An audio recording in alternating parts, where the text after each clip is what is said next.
आपल्या शहरातील प्रत्येक घडामोडी लेटेस्ट अपडेट पाहण्यासाठी आपल्या पब्लिक मीडिया चॅनलला लाईक, शेअर, सबस्क्राइब आणि फॉलो करायला विसरू नका।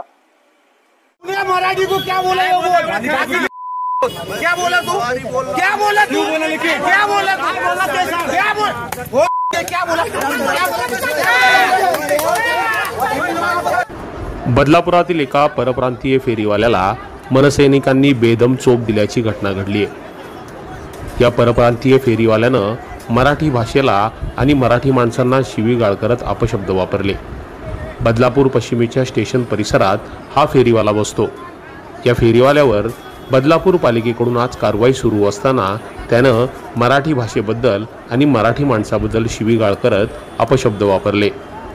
दरम्यान या सगळ्याची माहिती बदलापुरातील मनसैनिकांना मिळाली। त्यानंतर या मनसैनिकांनी त्या फेरीवाल्याला गाठलं आणि त्याला बेदम चोप दिला। यानंतर घडलेल्या प्रकाराबद्दल या परप्रांतीय फेरीवाल्याने माफी मागितली।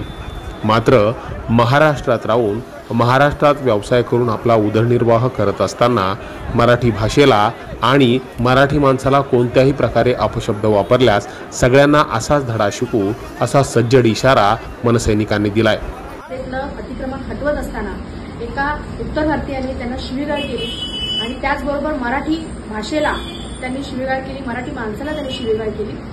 त्याचा प्रत्युत्तर देण्यासाठी आमचे महाराष्ट्र सैनिक रस्त्यावर उतरले आणि त्याला बेदम चोप दिला आणि त्यानंतर त्यांनी आपल्या मराठी लोकांची माफी मागितली। सांगायचा मुद्दा एवढाच आहे की संपूर्ण महाराष्ट्रामध्ये मराठी माणसासाठी जे काही उत्तर भारतीय आता जे बोलायला लागलेले आहेत तर त्याच्या विरोधामध्ये महाराष्ट्र नवनिर्माण सेनेने आज जे काही केलेलं आहे त्याबद्दल मी सर्व महाराष्ट्र सैनिकांचे खरोखर त्यांना अभिनंदन करीन।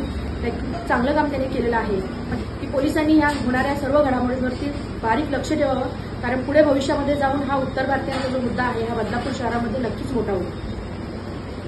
तुम्हाला जर महाराष्ट्रात राहायचं असेल तर शिस्तीने राहा, तुमचा उदरनिर्वाह करा, मात्र महाराष्ट्रावर आणि मराठी माणसावर वरचढ व्हायला बघू नका, अन्यथा अशाच प्रकारची भाषा तुमच्यासाठी वापरली जाईल असा अप्रत्यक्ष इशारा मनसैनिकांनी दिलाय। Public media bureau report.